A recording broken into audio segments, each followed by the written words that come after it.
Good morning or good afternoon. Thank you for coming today. This is our third in our series of personal financial literacy topics, which is sponsored by Sustainable Equity. I'm Mary Crawley, and I want to give thanks to assistants creating the presentation to the Virginia Cooperative Education, Financial Education, and the Military Family Learning Network. So moving on, a little bit about me for my street cred purposes. I have my educational background is in education and psychology, and I have a master's in finance. Right now I'm working on becoming a certified or accredited financial counselor, and passed exams and doing some hours in the field toward that. But professionally worked as an educator, as an academic counselor, and currently working in emergency assistance programs that serve military families, as well as being a financial educator. So today we are going over saving strategies, and we're going to spend a little time talking about 3 keys to saving, discussing the difference between saving and investing, our current state of the union when it comes to savings as a country, reasons that people save or don't save, and going over 40 plus saving strategies that you can use right now. In addition to, at the very end, covering some different savings programs that are out there that you may or may not know about. So, our 3 keys to successful saving. First, set a goal. Second, make a plan. And then third, save automatically whenever possible. So first, setting a goal, and we've gone over this in our budgeting presentation. A great way to set that goal is using SMART goals, making those goals specific, measurable, achievable, realistic, and time-bound, rather than just saying, I'd like to save some money, making that a more specific goal for you. And then along with setting those SMART goals for your different financial goals, whether they be short-term in terms of emergency savings and debt repayment, intermediate, like maybe saving for a down payment for a house or a car and some investments, and then long-term goals like retirement. So we set a goal, next we make a plan. That involves, again, going back to, we went in greater detail a couple weeks ago, and there's a presentation up on Sustainable Equity's website about budgeting. So if you need more information about that, there's a whole presentation about tracking your income and spending and creating that spending and savings plan, your budget, to help you make that plan. And then lastly, automate that savings. So whenever possible, have some sort of a transfer set up, either from your paycheck or from your bank, so that this you don't have to think about it. The savings will happen automatically. And looking at savings versus investing, savings is setting aside money from present earnings to provide for a time in the future. And looking a little bit between our difference between savings and investing, savings might be short-term money that you might need in the short term. So that's money that you want to have access to. You're not going to get a lot of return with your savings, but you're not going to put it in a situation where it's at risk either, and you might lose money. And sometimes you might need savings as seed money for investing, because some investments you have to have a certain amount to be able to make an investment for the future. And our investments are accumulating money for longer term goals. That is where you have a greater chance, especially if it's something like stock market, of having better returns on your investment. But there is a chance that you might lose money, or you wouldn't lose it if you hang on to it, but the value of your investment may fluctuate over time. So, moving into how's our country doing? Well, there's some definitely causes to concern overall as a country. Unfortunately, right now as a country, we have a low personal savings rate. Whereas, and this data has been collected since the 1950s. Families used to save 10 to 15% of their income. Now it's just a little bit over 5%. So our personal savings rate is pretty low, and there are a lot of families that don't save at all. In concert with having a low savings rate, we're getting more and more in debt. So I know these numbers are kind of small, but credit cards, the families that carry credit card debt, the average credit card debt in the country is $15,000. That's a lot of debt that families are carrying. A lot of mortgage debt, an average of $27,000 in auto loan debt. Student loan debt has really been accumulating. Now student loan debt is even as a country is higher than the amount of credit card debt that is being carried. And any type of families in debt, there's an average of $132,000 debt that families are carrying. That's a lot of debt for our country. And then last, it's preparing those assets for retirement and withdrawing too much so that your money doesn't last. While it's recommended a 4% with the arc here with the shortest curve, that's taking out an 8% withdrawal rate of a $500,000 investment. And if you take that much out at one time, their retirement assets are only lasting them 17 years. So people aren't saving enough for retirement, and maybe they're taking out too much of their assets in retirement, and it's not lasting them through their entire retirement. So, looking at the state of the country as a whole and looking at reasons why we want to do things differently, why should we save? We want to be able to cope with any emergencies that come up, or save for big ticket items rather than buying them on credit. We want to be able to fund our future goals. Savings can help generate more income. If you turn your savings into an investment, it can accumulate good income for you later. It gives you peace of mind to have savings so that you know you're covered if you have an emergency, and it's also good for our country as a whole to have savings. Now, why do people not save? People overspend. They want what they want now and they don't want to wait. So they go ahead and overspend, spend more than they earn sometimes, and it's so easy to have credit and accumulate debt. People don't plan. They don't follow those 3 keys to savings and have that plan. Some people don't know how to save, don't understand the vehicles to use for savings, or know where to save, or have distrust of the system. We've certainly seen in the news regularly about, there was the housing bubble in 2008 where people were encouraged to utilize mortgage products that they had no business utilizing and couldn't afford. Or we most recently heard about some stuff with Wells Fargo that was in the news about accounts that were being set up improperly. So there's also distrust in who can you trust with your money. So sometimes people just hold on to it or don't do anything with it. In high cost of living in some areas, it's hard to make ends meet because it just costs a lot to live in certain places, or they just don't have the motivation to do it. So what we want, and why we figure you're here today or listening to this on YouTube, is that you want to become a good saver. So there are 4 ways to increase your net worth, and we're going to go over some strategies to do each one of these. One is, of course, save your money. Hold on to more of those assets. A second is to spend less. You have more net worth if you don't have as much leaving your household. Reducing debt helps increase your net worth, as does investing for the future by building up those savings by investments. And we're going to teach you how to become a black belt saver today, if we can use a little karate speak. We're going to look at all kinds of different levels. First, our white belt, so some easy strategies to save money. Our green belt, we're going to look to reduce our debt. Our red belt strategies, we're going to keep working on that. And then our black belt, we're going to invest for the future. So, and here we go through our 40 plus saving strategies. And first, these first ones are going to be, these are some strategies to save money, some white belt tips. So one strategy, just save all your spare change that you get. Either in an old jar, or you can get one of those big water bottles and just collect all your coins. Wasn't there a news story recently about the gentleman who saved all of his pennies for years, and when he finally went to cash them in, it was $40,000 worth of pennies? I mean, so it really does, and that was just pennies, so that really can add up over time.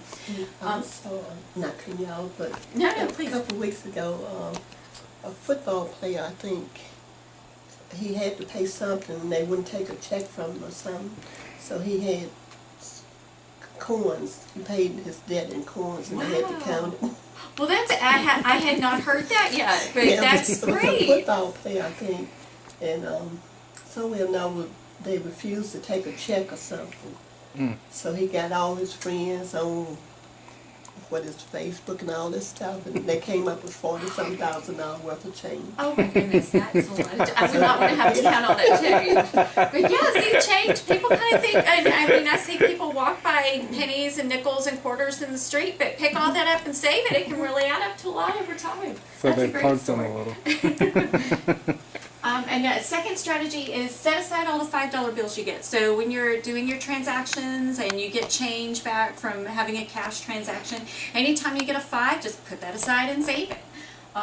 Third, bank any windfalls. So any extra pay that comes your way that you weren't expecting, whether that's a tax rebate or a bonus check or anything, bank all of those as savings. And don't forget to check www.missingmoney.com to see if that shows you in your state if there's any unclaimed money that has your name on it. You never know.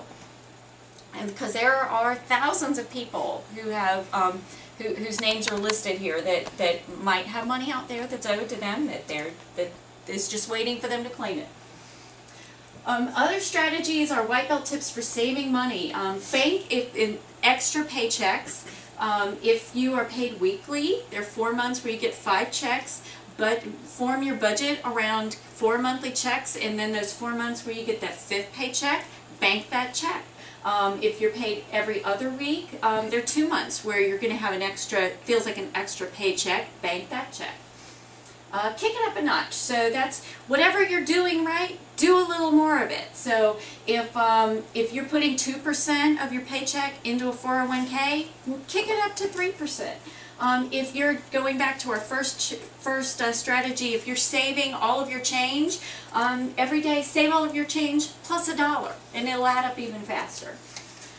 Number 6, use a credit card with cash. If you use a credit card and you use a credit card and you pay it off each month, use a credit card with cash back rewards and then save those rewards.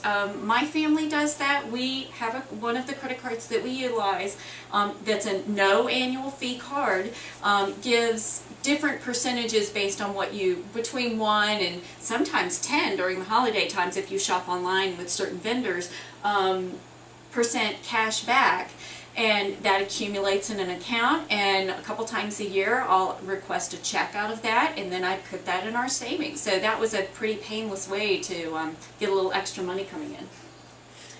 Number 7, continue paying a loan or bill, but pay it to yourself. For example, if you have an auto payment and you finish paying off that auto, and now you don't have to pay that $250 a month to your lender anymore, pay it to yourself, because you're already used to having that money out of your budget or not accessible to your discretionary spending. So put that money away in savings. Or for families, if they've been paying daycare expenses for young children, when that daycare expense ends, put that extra money that you were spending toward daycare away in savings instead of using it as discretionary spending and spending more consumer-wise. Number 8, increase your yields on savings. If you feel comfortable online, as our world is becoming more and more online, utilize online banks, credit unions, laddered CDs, short-term bond funds to increase your savings rate. Just for the purpose of looking at this presentation, I was looking at some of the local banks, just what they're offering on their savings, and it's just really not that much right now. As you know, if you have a savings account, we're talking about 0.03% or 0.05% interest. And some online banks that I was looking at yesterday, their savings rates were actually at 1%. So much better interest rate if you go with an online vendor or shop around and find a great rate. Okay, moving on to our greenbelt tips. Now we were looking at saving more money. This is ways to spend less money, which will of course increase your net worth overall. Number 9, here we go again. Use that budget to track and slash expenses, keeping up with what you're spending. Know what you're spending. Number 10, sign up for store rewards programs. So go ahead and I know it can be annoying, but it's kind of a matter of where we are with our society. Go ahead and get that little keychain for your drugstores or your grocery stores And if they make you sign up, one reason people don't want to do that is because you don't want your email and things bombarded by all the stuff that you get. Create a separate email account just to give to those vendors and things so that your personal email isn't filled up with advertisements and things.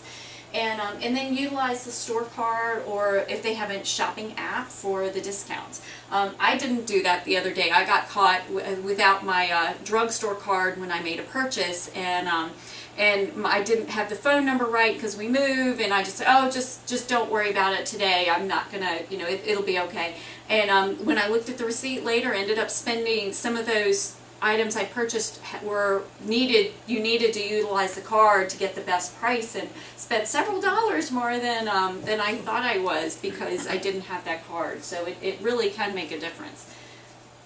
Next, 11, make handmade gifts or offer service gifts instead of going and purchasing all of gifts. So you could bake cookies, or if you know a young family, offer a coupon for personal babysitting or cleaning or help raking or whatever it might be, that is some sort of a service that you can offer instead of spending money purchasing a gift.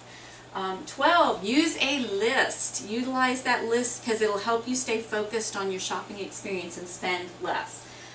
Entertain at home instead of going out to dinner with friends. Have friends over and have a potluck, or rather than going out to the movies, have friends over and rent, or better yet, utilize the library, number 14, for that DVD and watch from home. And speaking of 14, utilize the library for books and magazines and DVDs. This library is fantastic. You can even reserve DVDs. So if there's a new hot movie that's just come out on DVD that you want to see, you can reserve it, and you actually, from my experience, you get it fairly quickly. So I got it for a week, and I got it for free. So it's a great services that the local library has. Some more spend less tips. 15, use the 30-day rule and the 10-second rule. The 10-second rule is for your small purchases. When you're walking through the grocery aisles and you're about to pick up something, oh, that looks good, and stick it in your buggy. Spend that 10 seconds. Is this a want or a need? Is this something I really am going to be upset if I don't purchase? And if you consciously think about that choice, a lot of times you'll put that item back on the shelf. The 30-day rule is for bigger purchases, that pretty pair of boots that you see in the department store, or a new appliance, rather than just going ahead and getting it. Write down where you saw it and the price, and then spend 30 days to think about it or research it. And sometimes you decide you don't need it after all. Sometimes you find a better deal on it if you spend that time and wait. But this is just a rule about delayed gratification, just taking the extra time to make sure that that's a decision that you want to make, a purchase that you want to make, and spend your resources on. 16, set limit on the number of products that you own. So so if you want to buy a new video game or a new magazine subscription, you have to let go of one that you have. So you might decide, well, I really like everything I have and I don't want to make that purchase. Or with magazine subscriptions, if you bring one in, then you have to make a choice to let one that you have go. So you're not spending more money than you had been before. 17, utilize yard sales, consignment sales, and Craigslist. There's lots of great gently used or even new stuff that you can pick up for pennies on the dollar at these venues. 18, regularly maintain your home and your car, because it costs a lot less to maintain than to repair them or replace them if they wear out from not being properly maintained. 19, lock away your credit cards. Don't carry them with you when you shop so you're not tempted to overspend. Or 20, try to go a week or even a month without spending. Give yourself a small cash budget for your produce and dairy that expires, but other than that, try to go as long as you can without having to go out and shop. A few more spend less tips. Save on eating. Coupon. Utilize couponing strategies. If you don't get a paper and get the coupons in the weekly circular, there are lots of coupons online at coupons.com and lots of other couponing sites. Plan your meals around your sales and use a list. There's our list again. So see what's on sale that week and organize again. Some stores, I know our Walmart here just stopped price matching, but some stores will still price match and utilize that tool if the stores offer that. And lastly, grow a garden and then can your produce, and it's even healthier that way too. Saving on utilities, turn off your lights, unplug appliances. I was actually just yesterday working on planning some activities for Girl Scouts for an energy utilization badge that they're working on, and saw a statistic that 25% of energy bills or your energy spending is from things that are plugged in and using that vampire energy that for things that you're not using. So use power strips and hit that off so that you're not using energy that for things that you're not currently needing to work. Use LED lights and get a programmable thermostat so that if you're out during the day, maybe you can lower the heat or kick up the air, and the same thing at nighttime. A few more spend less tips. Repair things yourself. My husband is a pro at this. When he hates to have to take anything in and get it repaired, he'll look it up in the manual, he'll research it on the internet, find videos on YouTube for how to fix things, and fix most things himself rather than have to take it in and spend money to get it repaired. Or and look for alternate places to purchase parts rather than have to go straight to a dealer. Look it up, see if you can find a part on eBay, or at for autos, use maybe an auto salvage lot. We found parts for our own vehicles and saved a lot of money from having to get them from the dealer. 24, cut your own hair or go one extra week between cuts. Stretch it out a little longer. You'll spend less in the long run. 25, examine your monthly bills for services you don't need and get them off of your bills. 26, buy a used vehicle. Lots of savings, because as we all know, as soon as you drive a new car off the lot, it's depreciating. And it's not long before, if you've had to finance it, that you're upside down. A few more Greenbelt spend less tips. If you have it, rent out extra space in your home apartment so you're spending less on housing. Learn about all of your benefits if you're employed, because there are a lot of benefits that people don't use that could help save them taxes or help them invest in tax-sheltered opportunities, or provide them discounts for different things they need to purchase. Always ask for fees to be waived. If you join up a membership or if you're starting something and there's an extra fee, the worst that they can say is no. And I know for working with our military clients, when we're working with helping them pay a bill, a lot of times if they have a late fee on their account just because they haven't paid the bill on time, when we ask for that late fee to be waived because we're going to pay the bill, about half the time the vendor will agree to waive the late fee. So it's always worth asking.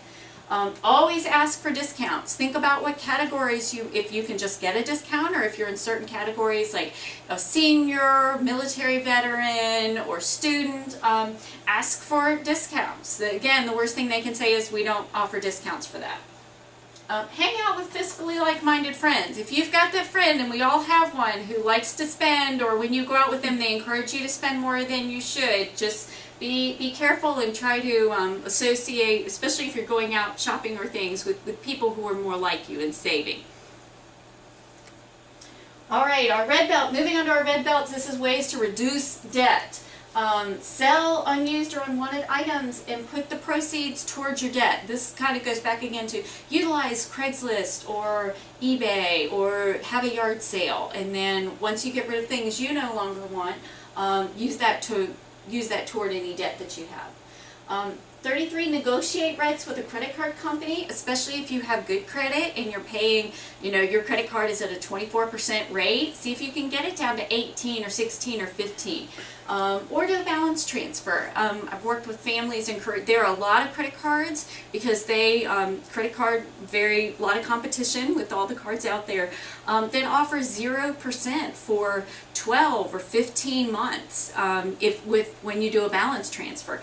That if you're really dedicating yourself to paying off your credit card debt, that's a good long time for you to really make a good dent on any debt that you have.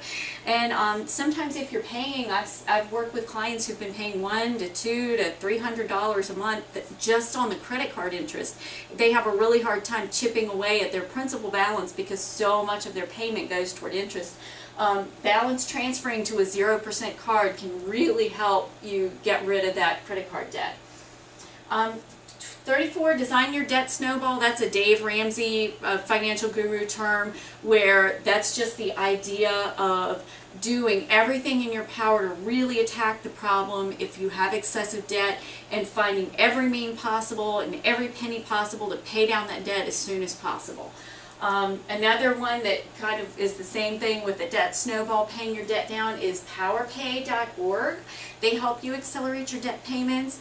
You go there on the computer and you list in all of your different debts if you have multiple credit cards or student loan or whatever all of your debts are, and that helps you produce a plan to attack your debts and get rid of those as quickly as possible.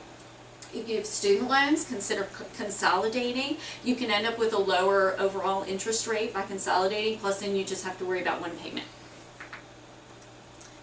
Okay, so those were our red belt reduce your debt tips. These are our black belt tips that are for investing in your future.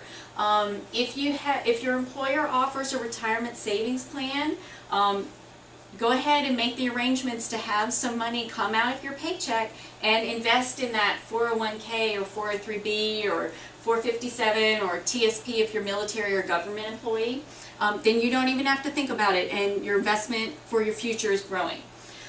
Always, always, always take advantage of any free match money. So a lot of times employers who offer 401k, or if you're a government or a new military member who utilize TSP, they'll offer a percentage match. So they may match the first 3 or 5% that you put into that retirement savings vehicle. And that's just crazy not to match that. That's throwing away money. That's like you agreeing to take less money in your paycheck. So that's such a great benefit. If they offer a match, you have to at least invest in that product up to the match, because that's just free money in your pocket. And take advantage of the tax credit if you're a low income saver. There are on your taxes you can get a credit depending on what your earnings are if you are investing in some of these retirement vehicles. If you qualify, 39, if you qualify for an individual development account, enjoy the savings match. For Virginia, and I've seen programs or learned about programs for other states, Virginia individual development account offers an $8 match for every $1 saved. Now these have to be used for certain things. An IDA needs to be used for education, or buying a new home, or starting a business. So a lot of our sustainable equity folks, that might be a great way to raise that seed money to start your business, is opening an IDA. We'll talk about that in a little bit at the end for savings programs in a little more detail. Take advantage of any other automated savings opportunities, so anything where you don't have to make a special trip or have a special effort past setting it up initially. So direct depositing anything or having an automatic transfer out of your savings or out of your paycheck. There are direct stock purchase plans, holiday clubs, anything where it's an automatic transfer helps it be easier for you. Installment plan IRAs, that's where you're transferring money automatically to store up until you can make that big purchase. Right now for adult, you can invest up to $5,500 in a Roth or a traditional IRA. But a lot of people don't have that money all together, and you don't have to. You can invest in it a little bit over time. and you don't have to invest that full amount. If you can just invest $500 or $1,000 in that IRA, that's okay. Just whatever it's a great vehicle for saving for the future. If you can take advantage of catch-up contributions, so for IRAs, people under 50 can save $5,500. People over 50 can save an extra $1,000 in that great vehicle for savings. In employer plans like your 401k, you can save an extra $5,500. Reinvest your cash distribution. So if you own stock and you're eligible for a stock dividend, just have that automatically reinvested rather than take that in, and that will grow and build over time. And reinvest any lump sum payouts. This is if you're changing jobs and you've built up something in your retirement account, rather than when you change jobs, taking that as a payout to yourself, roll it over into some other savings vehicle. There was a study that if they change jobs, and people of younger generations frequently will change jobs several times over their lifetime. This is maybe someone who's changed jobs 4 times and has the opportunity to take money out. If they reinvestment that $5,000 distribution instead of taking it, they have almost $200,000 at retirement age if they roll it over instead of taking that out. That's a lot of money. And even if you take out, if you reinvest for 3 of them, but at 25 you take that out, you only end up with $84,000. So invest early is our great tip. Start as early as you can. So that was very quick and dirty, our 44 strategies for saving money. Anybody have any that they want to share, other strategies that you use to save money or reduce debt?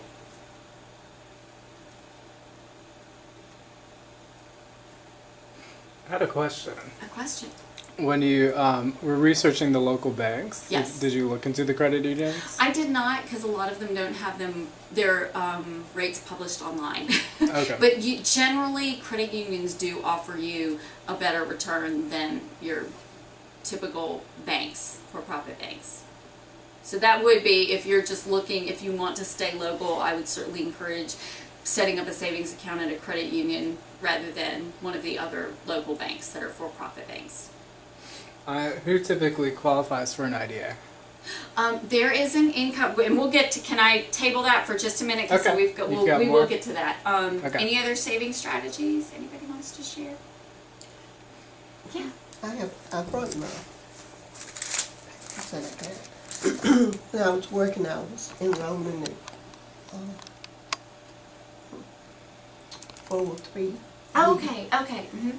And since I haven't contributed anything since I retired, but it's still building up. Yes. So I was wondering, should I leave it where it is or take it out and put it in the credit union or anything like that? Or should I just let it go like it's going until I can get to the age to take it out without losing anything? Yeah, I mean that would depend on your goals. If it's cruising along and there aren't a lot of fees associated with it, you might just want to leave it where it is and let it continue to grow. If you need some of that, or it just depends on the vehicle that you want it in. But like for us, my husband retired from the military, so he has a TSP account, and the fees on the TSP are extremely low. We're like 0.018% fees, so very low fees to maintain the TSP, and it has pretty good investment options. That, I mean, it doesn't have a lot of options, but it's enough. So we've just left it alone. So depending on the fees that they charge, if there's a lot of fees in some of the investments, like some people with 401ks, the fees are kind of high, so they might roll it into some other investment that's not charging them as much, or if they want more option about what they're investing in. If they're very limited opportunities, or for some companies it's just they're investing just in that company's stock, or a big portion of the investment is in that company's stock, and they might want it to be a little bit more diversified. So then they would roll it into something else. But I can certainly look at that later and see what I think, or I might need to do a little more research and get back to you on that specific thing. So okay, good. I'm glad. It sounds like it would almost be like a question of, is the interest rate of the credit union going to give more return, you know? Yeah, and that might be say like if it's in a 401k and it's invested, you know, depending on how it's invested, if it's more in stocks and you don't, you know, that's not somewhere that's comfortable. If you want to transfer it somewhere where you're going to get a more steady but safe rate of return, so when you need it, you know, it will be what it is, then that might be something to do too.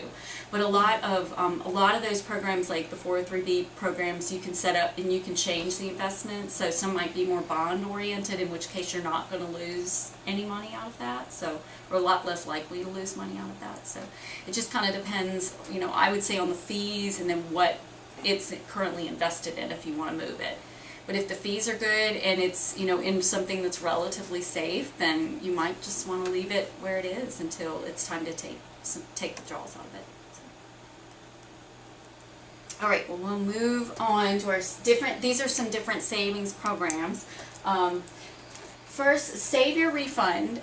This is a program that is put together by a couple of nonprofits that are encouraging savings. One is Commonwealth and the other is America Saves, and I have a slide about America Saves as well, where they're encouraging people to save. And if you save as little as $50 out of your refund, you'll be eligible to win a drawing for $100 or the grand prize of $25,000. So, and all that you have to do is save at least $50, and you can obviously save more. But you would use when you file your taxes, you'd utilize Form 8888 and have that $50 transferred into a savings account, on a prepaid card, a bond, or an IRA, and then you would be eligible for one of those drawings. So it's just kind of a way to help encourage people to save. But that could be a big windfall. It might be, you know, less risky than playing the lottery, because then at least you'll still have that $50 in a savings account if you don't win. So that's a program. Just wanted to mention that if nobody knew about that. This is that Virginia IDA. Like I said, in the IDA you have to use the money that you save either for education or a home purchase or to start a business. But they have an $8 match. So if you just want to save, if you save $500, you could receive $4,000. Now, there's a little more to it than that. There are some educational components and some requirements that you have to meet, and there are eligibility components based on income. So it's the limit on the income is 200% of the poverty level. If you go to the VITA, and this is a program that's run through the Department of Housing and Community Development. If you go to their website and look up the VITA, or just, you know, if you put into a search engine VITA, VITA program Virginia, that's Virginia IDA, I'm sure you would find this, and then that gives you the chart that shows what your income level has to be to apply in that program. But for some, you know, people who are looking to start a business, and there is another requirement. You have to have fewer than $10,000 in countable assets that are not your home or not your primary vehicle. So not everybody's going to qualify for that, but if you fall into that, this is a great opportunity. I mean, that's an amazing match. Some other, like California, I think their program is a 2-to-1 match, and this is an 8-to-1 match. That's amazing. That's a great way to get some seed money for a business. My retirement account savings program, that's another savings program. This is from the U.S. Treasury, and they are trying to help people, again, make these automatic investments. What you're going to invest in through my RA is an IRA that's going to be in a U.S. Treasury savings bond. Although they've said that this is going to be the same interest rate as the government securities fund, that's something that we can invest in through TSP. And I just looked that up. This is actually the rate if you want a nice safe investment that's not going to go down. Right now the government securities fund is 1.625%, which is much better than anything you're going to get in a savings account or a CD. So that's, you know, if you want a very, very safe investment that's not going to go down, this is a pretty good investment. And you can invest up to $15,000 in this program, and then you would have to do something that is in the private sector. But yeah, that's a lot of that's quite a bit of savings that you can build up in that in a very safe investment. So again, this is simple, safe, affordable, no fees, automatic transfers from your paycheck, savings or checking account, or from your tax refund to make those purchases. And then I talked a little bit earlier about America Saves, which is one of the sponsors for the Bank Your Refund program. And this is just a great nonprofit that encourages people to save money, and their big thing is the make a plan, you know, work your plan, save automatically. So there are a lot of great resources on America Saves to encourage savings, giving you different strategies, different plans. They have a savings challenge, an annual savings challenge, where at the end of it you'd save over $1,300 if you follow the weekly investment that they ask you to make. So it's just kind of a community of savers. And as we talked about earlier, if you encourage yourself, or you surround yourself with like-minded people in this type of thing, it helps encourage you to make those good savings decisions as well. Okay, so that's all of the main part of the savings presentation. Looking at upcoming ones, next week we'll be talking about identity theft and how to protect yourself. The following week, predatory lenders. And then we'll go on from there with different financial topics. And finally, any other questions from saving strategies? Nope. All right, we're good. Thank you, Mary. Thank you. You did a great job as always.